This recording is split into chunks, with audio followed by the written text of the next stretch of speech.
Hi, everyone. Welcome to Cash Up, a weekly show where we will converse with amazing folks in DFIR. And today I'm so excited to be joined by the one and only Alexis Brignoni.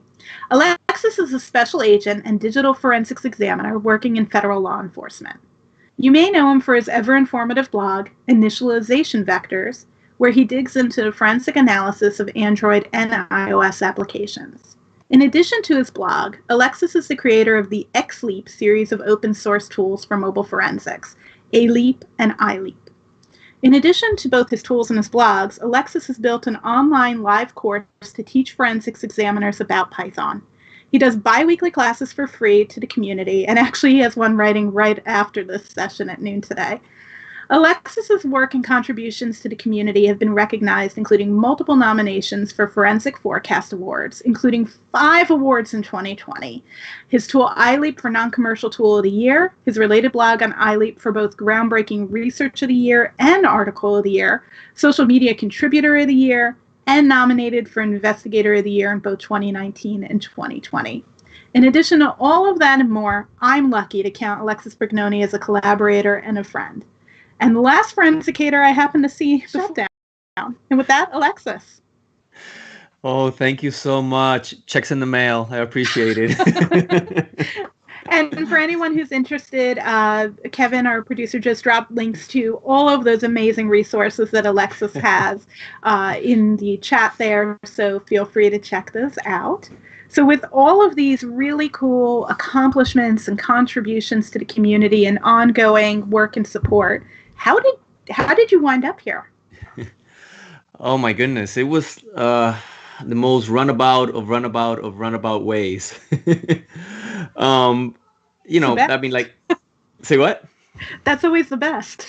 Well, I mean, yeah, I mean, pretty much, all it started back when I was born. No, actually, when when I thought about, obviously going to college, I'm thinking, well, what do I want to be, right? And I'm a type of person, and a lot of forensicators in this space, I believe they're the same way. We want to be everything, right? Because we like everything. We like knowledge. We like studying and learning, right? So we want to be everything. So I started doing pre-med, and I did that for a semester, but I didn't like chemistry, and I wasn't excited about that part. So I dropped out of pre-med, and then I went, of all things, to seminary school. Wow. And I did that for 3.5 years, and my last semester I did not finish. So after that, I went and did to study for being a teacher, so education. I did a semester of that, but then I did not want to do that. And you didn't want to do the studies, or you didn't want to be a teacher as the end-all be-all? Yes, I mean, I like teaching, and I won't deny it's a little bit selfish on my part. I like teaching to help people, but also helps me. I believe that the best way of understanding something is teaching something, right? Absolutely. And, of course, I'm asking this because you do teach and share with the community all the time. So the fact that you went to school for education makes sense. It's not surprising.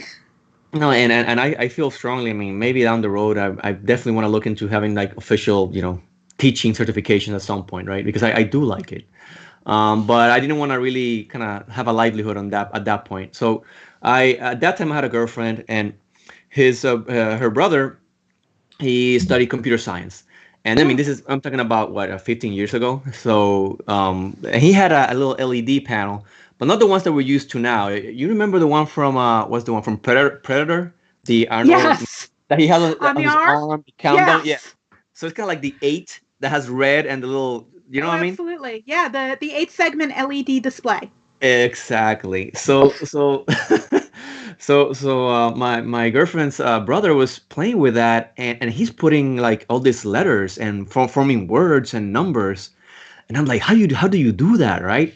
And he said, well, it's really easy. You just need to put a little bit of code, and it does it for you. And that blew my mind, right? I'm looking at words, right? Things that you speak or write actually having an effect in reality, either turning on lights or doing things.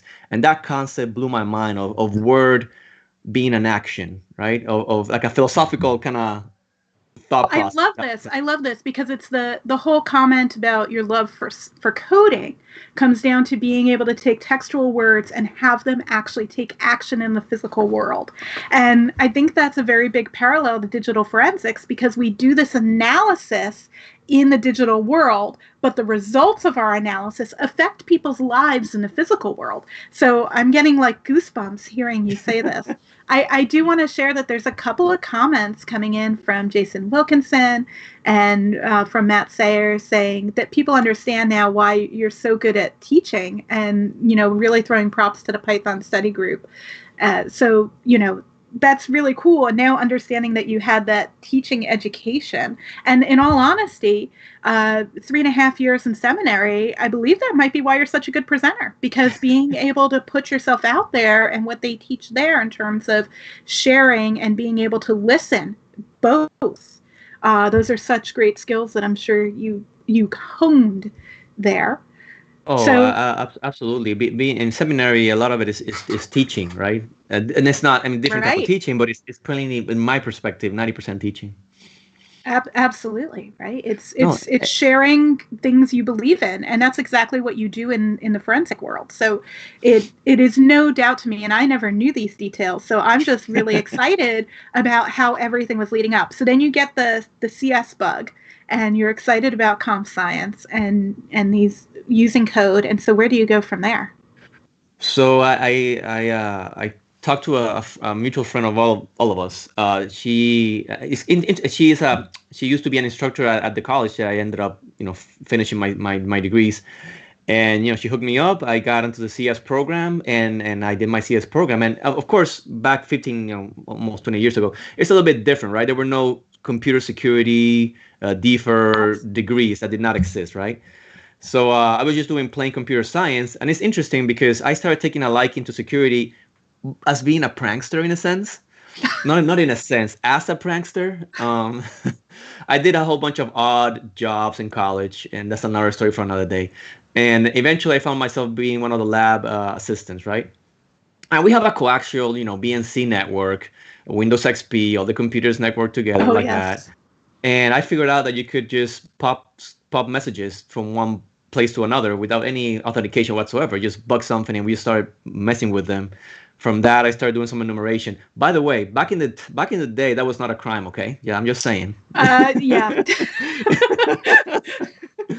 Well, and so this is before the Computer Fraud and Abuse Act, because absolutely.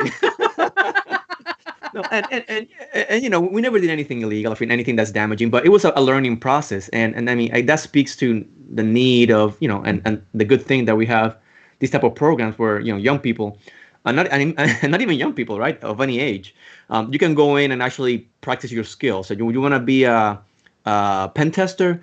Now we have a vehicle for you to kind of go through it in a way that's legal, that's efficient, and you learn more. We used to just play around with the network and just, you know, doing dictionary attacks just to see if we could crack it, just to see if we could, right? And, you know, that's exactly it, right? Because that curiosity of how does this work, or what can I do with this, or what can I get away with, or how can I break this and get around this authentication, that is really what is necessary for all InfoSec professionals. And I think it's a common thread. You brought up that now there's a path to follow if you find that desire. And it's really interesting. I once was at a conference and I was doing a resume workshop, and a woman brought her son with her who was 14 or so, and she was like, help me, he's hacking things. How do we make it constructive? And now he's at University of New Haven. He's participating in DFRWS this week, and he's now doing all these digital forensics things. And so I think it's really neat that now we know what to do with it. But you're right. When you and I were younger, we definitely just played, and there was no constructive way to grow that. So it's interesting. Yeah, and computer science programs, I mean, back in the day, I mean, security was not even anywhere on the radar, right?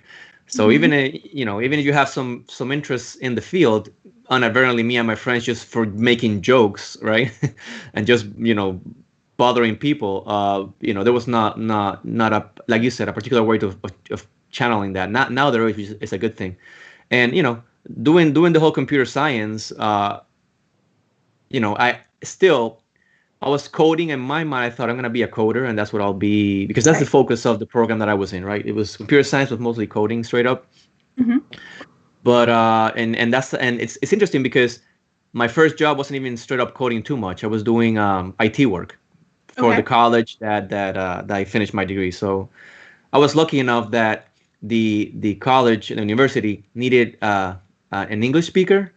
So that was nice. So I got in because I knew some English, which is kind of funny because my current job, I actually got in because they needed somebody to know Spanish. so and I say that because different skill sets, it will help you get to where you need to be. It doesn't have to be all computer all the time, right? You have a language like not only a coding language, an actual verbal language that you can use that will open doors in ways that you would not imagine. I wouldn't be doing digital forensics right now if I weren't bilingual, for example. Okay. Which mhm. That's incredible, right? And I think that there's a really good point here that there are skills that people don't realize are of value in their digital forensics work that are absolutely critical that they may possess from other areas, right? So you didn't learn English as a native Spanish speaker in order to do forensics. You learned English as part of your generic studies and what you were learning. Mhm. So that in itself is really important for people to pull from this. So you go to CS and you finish that degree and you start working at IT. How do you then become a digital forensics examiner in federal law enforcement? So I did that for 4 or 5 years. In the meantime I finished my master's in management of information systems. It's an MBA management degree. Because again, I'm thinking, IT, going up the IT kind of ladder and managing and stuff like that. And at that point, I was looking. My brother had got a job at the Social Security Administration, a federal job. He's describing and what he does. And I thought, you know what? I wouldn't mind doing IT work for the government, right? And maybe I can come to the mainland and have a different, experience, life experience. So I started looking for federal jobs, and I came across, my current agencies posting for special agent jobs, and they were looking for Spanish speakers. And I said, hey, you know what? For Spanish speakers and also computer people. That's what of the Oh, five things wow. they're looking for. Yeah. So they were looking for lawyers, computer people, different languages. What was the other one? Accountants and uh, previous law enforcement experience. So I'm like, hey, look, I hit two of those. So Excellent. let's see what happens. And I applied, and it was a 2 year long process. So don't be Wow. discouraged. Gonna get right. It might take longer than you think, or you expect, or would like it to be, but it's gonna be worth it. So and even if you don't get what you want to get, just the process of trying to get there, you grow a lot, right? So don't get discouraged. So when you came in to your law enforcement agency, you were already destined to work in computers, or were you destined somewhere else? I started working violent crimes, Very which different, very different. But did you want was your goal was to get back to computers, or how did you move from well, violent crimes? in my thought process, I'm thinking this is the skill set that I feel most comfortable with is computer, right? And that's what I thought I was going to be placed in. And it's interesting because and it will happen in not only my type of field of work, but in any type of work, right? You'll be end up where you need at the moment, right? Doing whatever needs to be done. Yes. That is such a key thing, right? Like people might not even know that in the moment that they're where they need to be to get to the next step, and that it's building it in ways that they just don't yet know. And if you look at the other episodes, everyone kind of has a story where I didn't expect to be here, but this is where I wound up, and this is the right perfect fit for me. And it's all of those steps coming together. So it's really, really amazing. Oh no, I mean absolutely, and and do a good job wherever you're at, right? And even if it's not what you would like to do, or even if you're in transition to something else, just put your best effort. And I did that for a little bit under a year when one of the boss of the office said, so Briggs has this computer knowledge. Why is he working? And it's well, he knows Spanish. I'm being in Orlando, right? It's a skill, but it's like no, we have a bigger need now to do computer work. So I started working cyber cases and different all sorts of cyber cases at that point. Still not doing digital forensics, just working the Oh, cyber aspect. okay. So then you're working the cyber aspect. How do you wind up being the guy for mobile forensics? Well, because I mean, I was working intrusions, property. What was it called? The when people contraband, not contraband. They make copies of products and it IP theft. counterfeit, IP theft. Thanks. I Counterfeit. did, yeah, IP theft, insider threat, national security hacking cases, all that, intrusion cases, all type of stuff, right?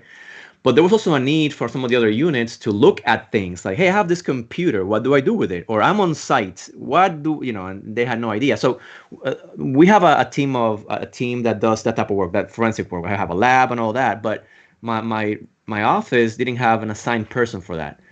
So I was kind of the unofficial person kind of doing some of that stuff. And of course, you have to be really careful. You know, there's policies and stuff, so we don't break those. But I was assisting them in that endeavor. And then my agency came up with a little program, which could be like Examiner Light, where you're actually allowed to do some sort of forensic work. You're not a full-blown examiner, but you're able to do some triaging work based on some training. So I was part of the first class, the first group of people that went through the program. And I used that to full effect. That's awesome. Yeah, Take advantage of those ops. That's any opportunity you have to at that get point, training. And I found myself in a decision point. Like, do I want to do intrusion cases my whole career? There's nothing wrong with that. That's fine. Or do I want to explore this area, which I wasn't really, as aware of, which is the actual digital forensics portion. And I said, no, I'm gonna go this way and let me see how I can do that. And that involved me actually paying for some training just to be able to be prepared. So if an opening for this position came out, I could say, yeah, I want to apply for it, and nobody's gonna beat me for this position. So I did some personal time and some personal money invested in that to be able to achieve. So that's an amazing tenacity, and I want to make sure people are getting that even though you were in federal law enforcement and had computer skills, it wasn't you had to fight and show and demonstrate your aptitude for this. And that is what set you aside so that when a position opened up for you to move into a specifically digital forensic space, that you were there, that you had this other work, but you fought for it. You went and did that training, and you did that on your own time. And I feel like that tenacity is part of what makes you freaking amazing. So thank you for that tenacity. No, you're so kind. And I want to underline the fact that you don't have to be like this super forensicator to get into the field. You just have to have the interest, put the effort, and continually be learning. And then when the opportunity shows up, you'll be able to recognize it and be able to walk through that door. Right? Opportunity will not just come to you. Right? You have to be kind of in this sense of awareness, and to be in that sense of awareness is the work. Even if your home lab or at your current workplace, just be in that mindset, and then the opportunities. They don't show up. They're there. You will be able to notice them, if that makes sense. Absolutely. Absolutely. So that brings you kind of to where you are now. So what are these things that you're working on now outside of your door-to-door casework? And Jason echoes to always be open to opportunity. I really appreciate that, Jason. That's so true. Absolutely. Absolutely. So now, I mean, so I got my casework, and like everybody else, there's always too much of it, which is fine. Yep. And since there's too much of it, I've been really obsessed for the last couple of years of how can I automate, scale up whatever it is that I'm doing, or make it quicker and better and faster, right? So now I have this. I mean, and again, I'm not the most incredible coder in the world, right? I am not. Actually, I've really grown this last couple of years in my coding as I'm trying to do this effort of automation. I need to. I would be remiss if I don't mention Yogesh. He has been such an incredible resource. His expertise and his coding patterns and him being available to me, and I have to really thank him for his effort and his work, which I appreciate. Yogesh Khatri of Champlain College, who also works on all of the XLeap projects with you. And he's incredible. He's incredible. Mac APT parser. He's a professor's professor, if I might say so. Absolutely. Undoubtedly. Yeah, and I've been lucky to find people like him, like you, and some others that really helped me on the way. So I've been in this thing of how do I automate things, and you and me be having a lot of conversations as at the beginning I started putting some scripts from some artifacts that were not parsed by the tools, or a script to make something a triage process better, and you're like, hey, why don't you put all that in one tool? So I'm like, yeah, you know what? That's actually a pretty good idea. And that's how the whole XLeap scripts came about, ALeap and iLeap for Android and iOS. And And again, that effort. Mhm. what's so great about that is before XLeap and ALeap, you would already, an examiner who was using one of your scripts would already need to know the artifact that they were going after to look for the script and to do that.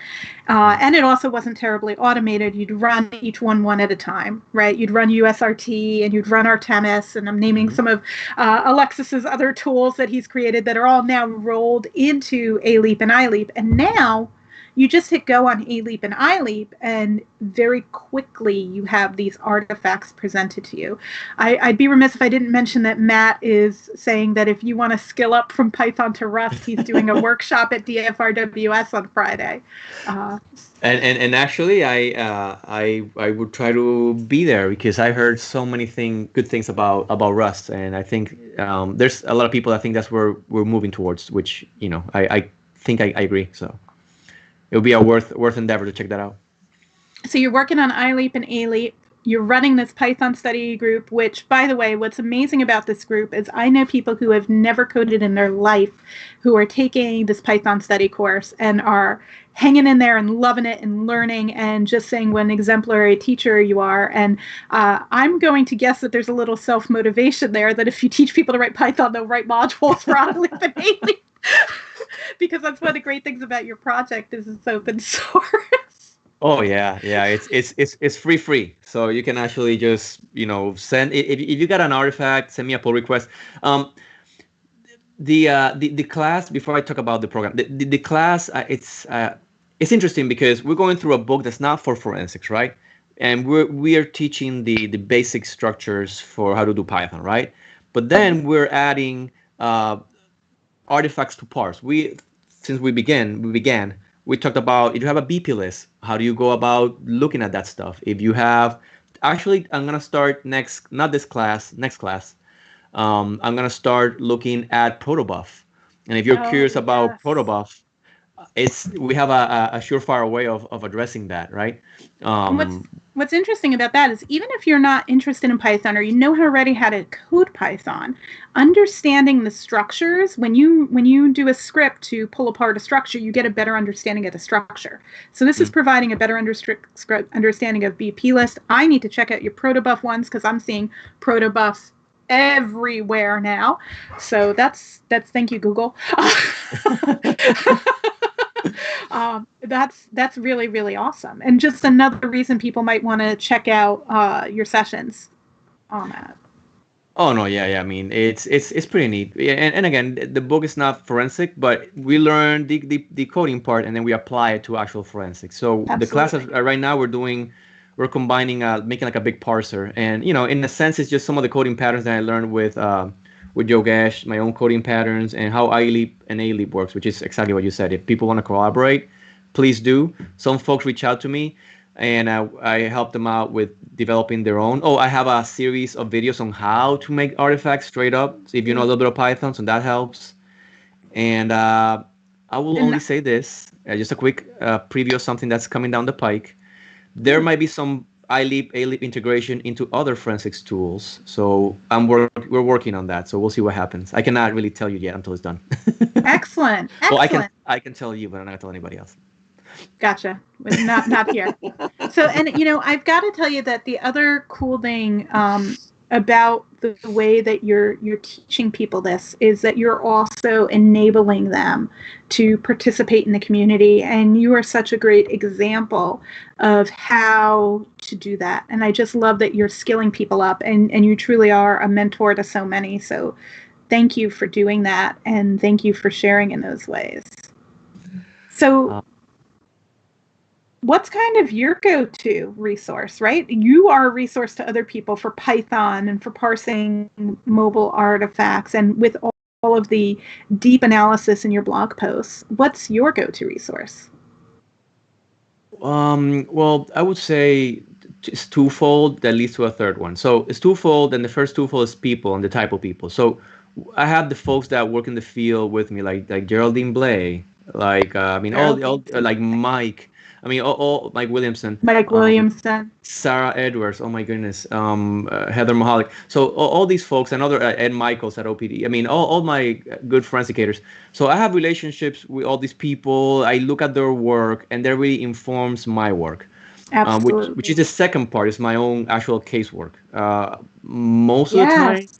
time, 90% of the time, you see as something that I code is because I had a need for it in a case. Yes. Right? Yes. So, that's really critical, because sometimes people go, oh, where do you come up with things that you're researching or doing? And I'm like, from what's happening in real life casework in the world, right? From what people need help with, from what I've seen. And that's exactly it, right? The casework informs the development of tools. The casework informs the research. And if you allow that to happen, you'll always be working on amazing things. You are getting so many thank yous from people in the community right now in the chat. And it's just awesome to see, because people really appreciate your contributions. And I love that your resources are people and cases, because you get informed by the cases, but the problems by working with other people.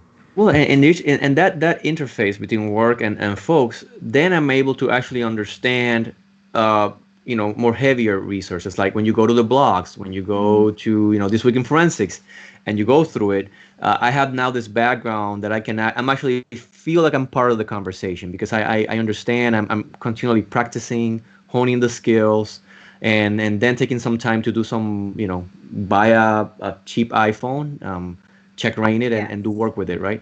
So be part of that conversation, and if you feel compelled to even share, please do. We need you. We need to hear what you have to say. we need to hear what you have to say. We need to hear your solutions to the problems, or even we need to hear what your problems are. Exactly. Right? Yep.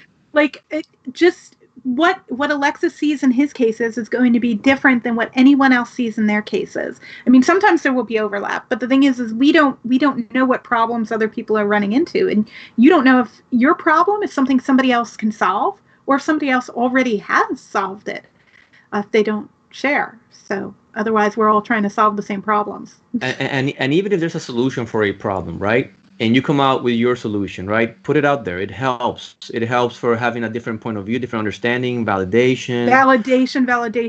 Important. If we all do the same thing the same way, is there something wrong? We're not going to catch it, right? If that makes sense. Absolutely. This has been a big focus, and this is a conversation that Jad and I have been actually having a lot recently, is around how do we make things easier for people to do validation? How do we automate validation? Because sometimes validation takes time. But one of the key things, like XLeap, even if the artifact, because you do code artifacts that are in the other tools you use, right? Artifacts that are in Cellebrite, in Axiom, in Oxygen, in all of the mobile forensics tools, like call history. So why would Alexis put call history in there? A, you're going to get it super fast, quicker than the processing time with other things. And two, it's validation, right? You can see differences. It's important. It's important to have multiple people working on the same problems. That's actually a really, really valid point. Well, and you as an examiner, you'll be on the forefront of seeing when things change, even things that we know, right? Because a database could change tomorrow, and you need to tell the vendors, hey, this has changed, right? They might not be aware of it, or this new application, like for example, in my case was Discord and Slack. I had a need for that, where the tools didn't have that. Then you can then jump in and say, hey, look, this is something that you will see coming up. Maybe you want to devote resources to that, right? And that's part of a social responsibility from my point of view, right? Not only my work because I get paid, but also to make better use of everybody's time in that sense, because we don't have enough of that. So speaking of your casework, which is such an informative piece to all of your work that you do outside of your casework, which is interesting. Like, I guess the question was, what work informs your work that you do outside of work? But it's so meta. I love it. so meta. We get so meta in forensics. Can you share with us about some of the types of cases you work, or maybe give an example of how you apply forensics in your daily casework? Yeah, no, absolutely. So since I'm the examiner for my office and another office down by Brevard County and the east coast of the Central Florida, I work all sorts of cases, right? And my first is the triaging aspect, right? There is a warrant at a location, and I'm responsible to triage the evidence, preserve it, and all that good stuff, right? And that means I can work cases from, violent crime cases, for example, where I'm looking for cell phones, even like the Pulse attack, which is a terrorist Pulse case, but nightclub the shooting. nightclub, yeah. I was the lead on the federal collection response, and I say federal collection, which honestly, what that means is that the folks from OPD, like Ed Michaels, the Orlando Police Department, the folks from Orange County, the folks from Seminole County, were there for me. That's what it means. And when I'm gonna make a quick segue, leading is not telling people what to do; is letting people help you. If that makes sense. Yes, it's 100%. It's working together and collaborating and bringing out the better product from the use of everyone's skills together. 100%. Yeah. If anyone hasn't listened to Mitch Kaiser did a talk at Magnet Virtual Summit it called "I'm a Terrible Manager." Best leadership talk I've ever heard. Phenomenal, about leading a law enforcement lab and how he does that, and just incredible. I'm sorry, I digress. So you're leading the exposition at the Pulse nightclub shooting, for example. So terrorism cases, intrusion cases, I still work them from the forensic perspective now, like insider trading and insider trading. Sorry, insider threat. Although if insider trading comes about, I bet I'll be involved in it too. That can be in there too. Yeah, and it could be from the perspective of how do I look at the artifact and parse it, but sometimes understanding the artifact, right? When you have like an FTP log and an Apache log, and the suspect deleted all the web front for a store, for example, right? Now the business cannot do business. So how can I show what happened, right? And it's interesting, again, talking about digital having effects in the real world. I remember this case where I'm with the case agent, and the case agent said, "Look, I have these logs that the company provided to me. How do I make sense of this?" And I said, "Okay, let's look at these FTP logs." And I said, "Okay, look, at this time, the person logged into the server. This person did these operations, gave some commands on the database or whatever it is, right? And then they went and started deleting the page. So what I expect the victims to tell you when go talk to them is that as they're browsing to the site, things start disappearing, as they're being deleted. Right. Until the functionality disappears. And then I noticed that the WordPress was reinstalled blank. And I said, then you'll see them like this welcome to WordPress thing page up, right?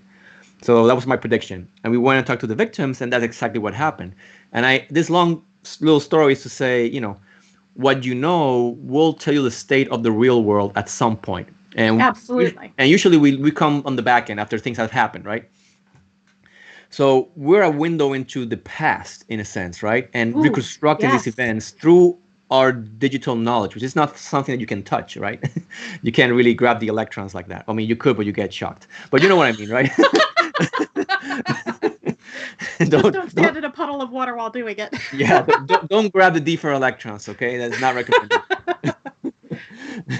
But so I'm always, and I think that's kind of what drives me, that philosophical idea of the virtual world being able to be this priest of the digital world. Well, I can tell you, no, this is what this means. This is what happened.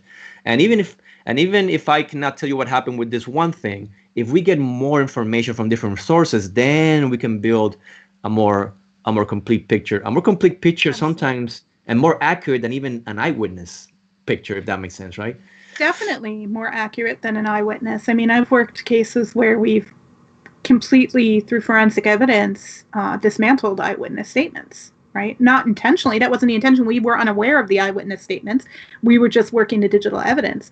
But people's minds play tricks on them. Digital data does not do that the same. So that's a really valid point. Oh, yeah. And if there's a trick to be played in the digital realm, then we have a process that we can follow to figure that out. Yes, 100%. That you can identify if someone's manipulated And that's really important. Or even that we don't know, right? So, and that's an important thing, right? If there's something I don't know, then I apply a process and I can say, look, this is as far as I can go, which is another thing that should be always important, understand our limitations, right? This is what I know and what I can prove, what I can say, and beyond that, I'm not gonna thread, if that makes sense. Owen Casey showed some interesting work on that at the DFIR Summit in the keynote, and he released a paper recently about how we can model our certainty about what we know and don't know in digital forensics. What you're saying really speaks to that, and I think it's a really interesting paper and something that needs to be addressed. The how we, not just the knowing that you don't know everything and knowing that you don't know what you don't know, but understanding how we can categorize our lack of specificity in terms of knowing what we don't know. It's incredible, because at the end of the day, like you said, this digital world is having repercussions in the physical. Oh yeah. Our opinions, because at some point, we base our opinions on the facts of what we're working on, right? We need to, and that's something that I see some examiners, and myself included. I mean, I have to constantly check myself that I don't go beyond what this thing says, because it needs, and we need to let the evidence speak for itself, right? In that perspective. 100. Examiner comments are exactly that, right? They're examiner comments, and you need to stipulate what is fact. Lori's saying the computer does not report its beliefs, it reports truth. And I agree with that, but as human beings, we have to check our bias and make sure that we're not implying it into our reports and into our work when we're stating what things are. Oh yeah, no, the parsing and the interpretation are two different things, right? Yes. And that get confused. Yes. Parsing and interpretation are two different things. That is such a magical statement. One of the questions I get all the time is, I see this artifact, what does it mean? And that is where our jobs as forensics examiners, why we can't just be completely automated out of the picture in terms of tools that just parse artifacts. We have to give that meaning, but we have to ensure that meaning is at truth and not at bias. And that's such a brilliant statement. Parsing and meaning are different. Yeah. And obviously the parsing will inform the meaning, but we have to be careful, right? And especially for my law enforcement, colleagues, it might sound obvious, but let's not. Our biases might run deeper to the point that we don't realize them, right? And we're not here to prosecute people. We're here to find what the truth is, right? And we need to always have that in mind, right? This is what the evidence shows. This is how it will be interpreted, and reserve our opinions in the sense of what can I actually prove, right? Yes. But you know what? Those opinions and thoughts sometimes lead to good research, right? Because you'll be like, this isn't consistent. I don't know why this is or what this is. And so then we have to do the research to prove it. So that's really valuable. Jason's calling your statements here the axioms of Alexiss. And I love it because you're talking about truths, right? And it's about our understanding of what truth is. And that's really, really critical. No, and it's a testing process, which it's kind of this forensics for me. It's kind of this marriage of this philosophical conceptions with an actual scientific process of going and actually determining what we know and what we don't know, right? And in a way that impacts other people's lives. And to me, that's no higher calling. I'm really lucky that life has kind of guided me to this point at this moment. I couldn't be any more grateful. I totally get what you're saying, right? Like, we are, as digital forensics practitioners, I think we have the best jobs in the world because we get to use our curiosity, our mind, and we get to do things that really mean things. Alexis, Lori has referred to you now as Yoda. So I just want you to understand that it's really important that you understand that what you're saying right now is making a difference in people's things. Jason also says that it's relieving that he's not expected to give his opinions. And I think that's really important. Sometimes people, i.e. lawyers, will try to assert that you give an opinion, and our job is just to speak about the truth in the digital evidence. We can speak about commonalities and ways that we've seen that type of evidence produced, but everything we do should be statement of what the data shows, right? Yeah, no, and opinions, it goes to just a fancy way for me of saying like my interpretation of something, right? Sure. And And I welcome, if there's something I welcome is, and again, I'm talking from the law enforcement perspective, right? But it also applies to other fields. I welcome the other side, bringing their Of course. perspective, right? Right. It helps us all understand and learn more. And if we question problems from different perspectives, we may see things a little bit differently. And so that's I, also valuable. I'm more than happy to interact with the other colleagues that are on the other side of the table. No, absolutely. And even if you don't not work in this field, have a peer review, right? Welcome the opinions of other examiners or other colleagues. You know what I mean? Peer review. I've been fortunate that every lab I've ever worked in, every team I've ever worked on has, even if they didn't have it when I first got there, has embraced peer review.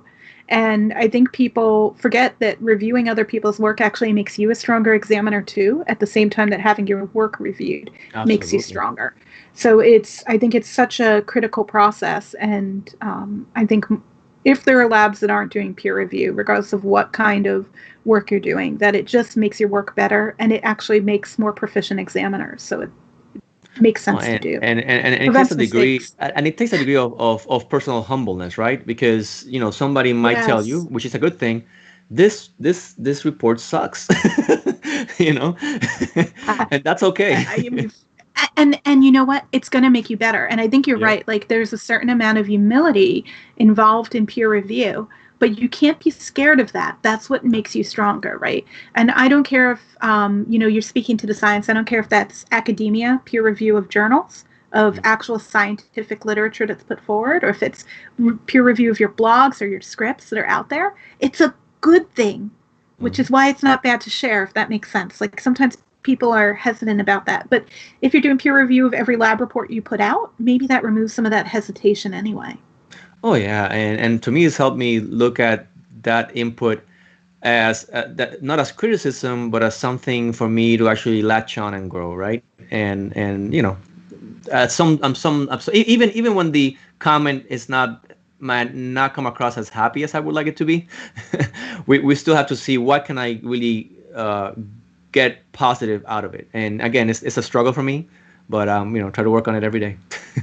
No, but it's a really, really good point that it's important to be able to also develop constructive criticism in a way that's professional in those peer reviews. But it's absolutely critical that everything we do, that we go through that peer review. And it eases the mental burden then when you do go to court, when opposing parties look at things, because you know that you've not only have you looked at it, but somebody else. But, I've learned so much from peer reviews that other people have done of my work, because they brought in their perspectives or their experiences, which were different than mine, that raised questions that I didn't ask.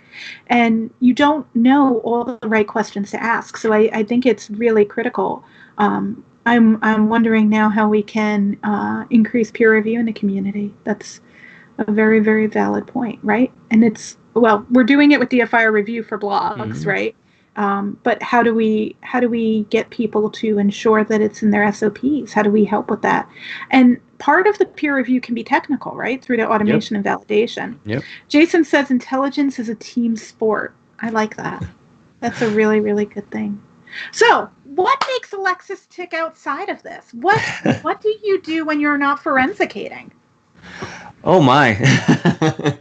So, well, as everybody else right now, sadly, we can't do much right now because we can't go anywhere.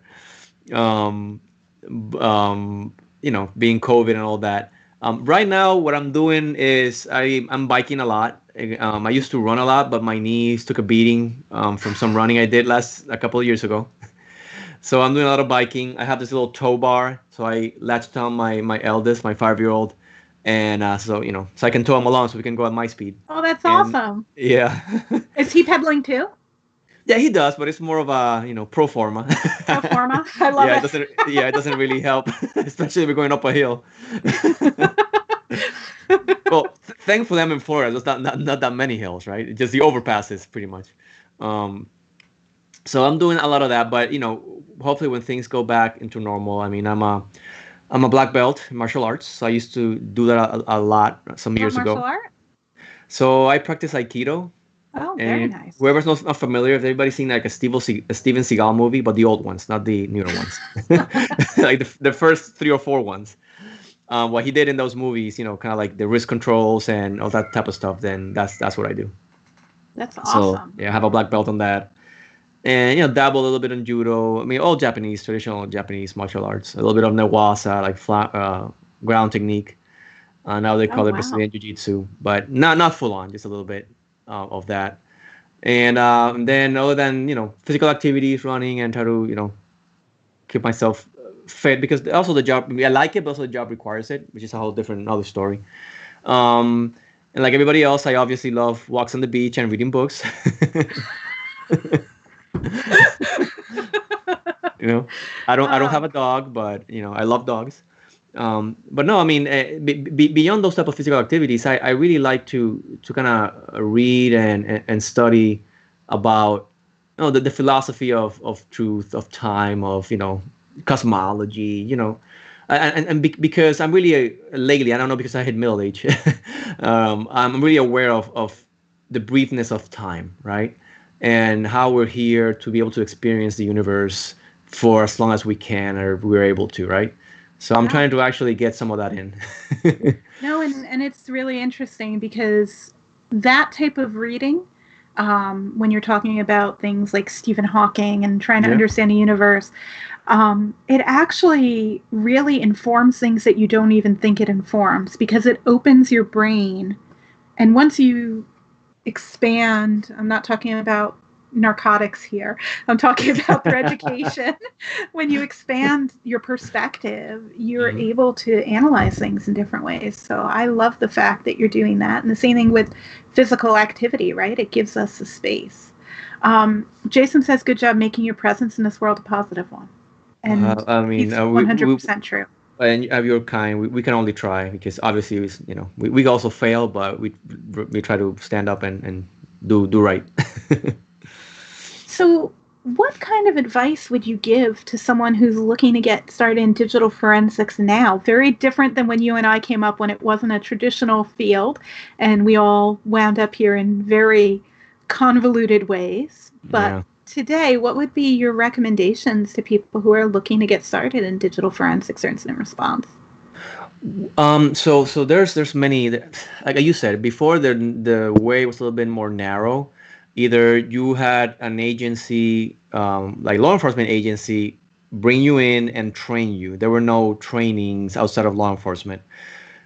And then later came some certifications, right? So you got folks, like for example, the FBI, that had their own training Mm-hmm. program, and that was it. If you were not in there, you couldn't get any real, quote unquote, because quote unquote, right, forensics. But then organizations outside of law enforcement, like, or law enforcement related, like Sure. IASIS, and like, started popping up. Eventually became non-law enforcement, right? So that's kind of, at least from my experience, how the progression of the field has gone. Mm-hmm. So that road is still open. Either you get into law enforcement in that sense, or get through the certifications, right? Get into a certification program. True, it's expensive, but there's different ways of doing that, right? Different grants, or work study programs, and you can get some certifications to be able to kind of have some, how can I say this, have some weight behind your effort, right? Now, is that the only way? Of course not. If you go and do the work, do the research yourself, get your phones and do some of that work, you can get into the field based on that experience, and then build on it, right? Um, Absolutely. So, you bring up some interesting things there in terms of certifications and cost. And, I'm always a big believer in, if you need a certification and you can get it from, get your employer to pay 100%. But if you're not employed yet, that's a completely different thing. And I'm going ahead and dropping a link in the chat for a post I wrote called Giving Back in DFIR. The reason is because it has a list of scholarships in there in digital mhm. forensics. And you mentioned reducing the cost. So I just wanted people to have a reference to some there.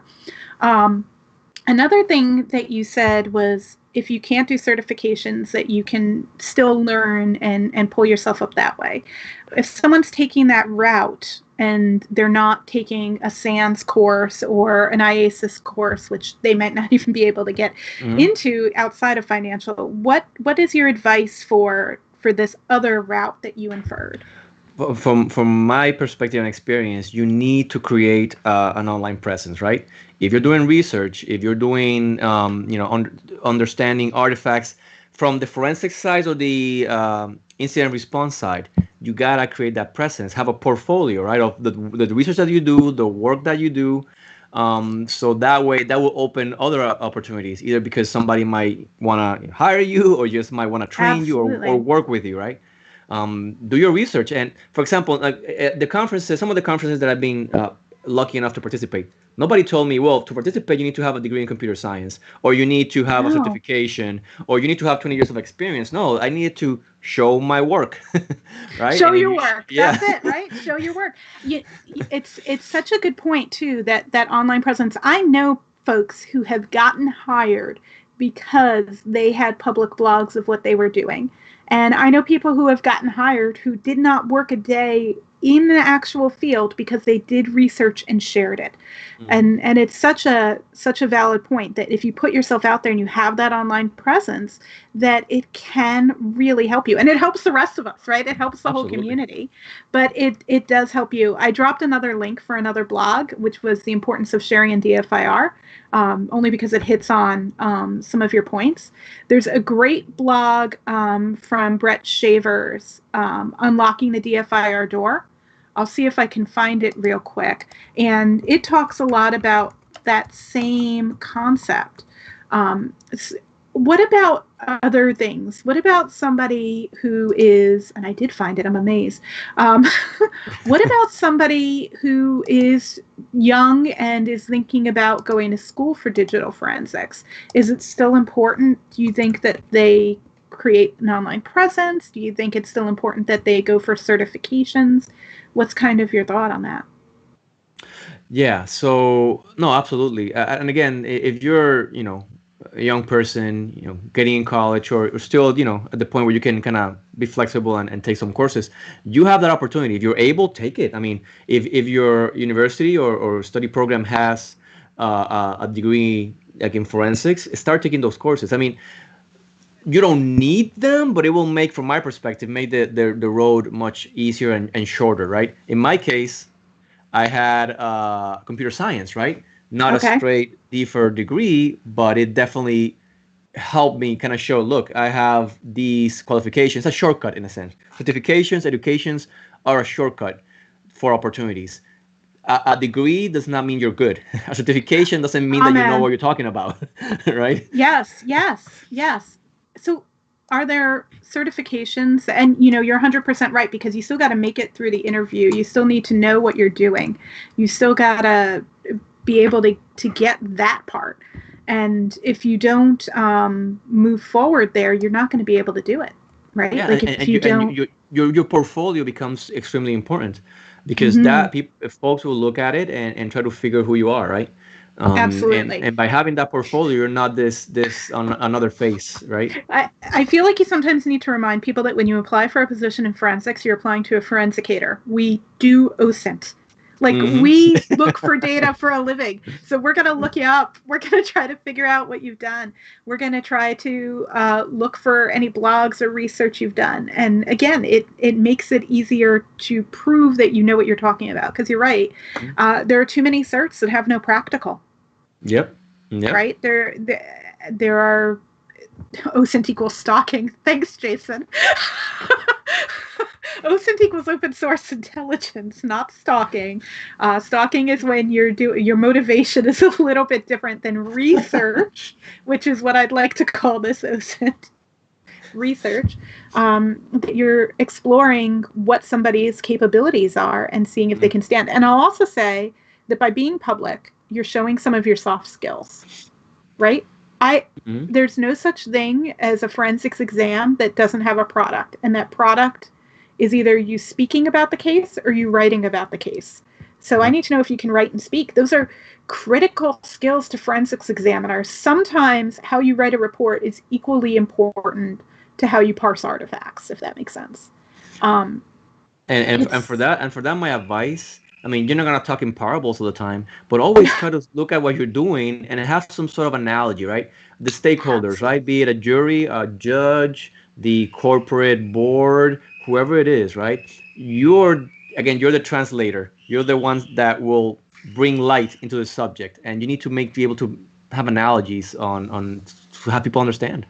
Analogies make things so much understandable. And, you can also do that in your writing, in your blog post. Depends on your audience. If you're writing to other forensics examiners, it might not be as critical to create analogies. But when you're talking to the stakeholders, oh my gosh, analogies are the difference between if your work is understood or if your work is met with eye blurs and glazed over eyes rolling back into the head. So oh yeah, it's like the usual. Oh, here comes the computer guy. Move, and then nobody understands what he or she is doing, right? But no, I mean, being an effective, from my perspective, effective forensicator is also being an effective, as best as you can, communicator, and which is a skill that never ends. You constantly have to make the effort to evolve. Absolutely. It's absolutely critical because the evidence, it's not just that the evidence doesn't change. Let me rephrase that.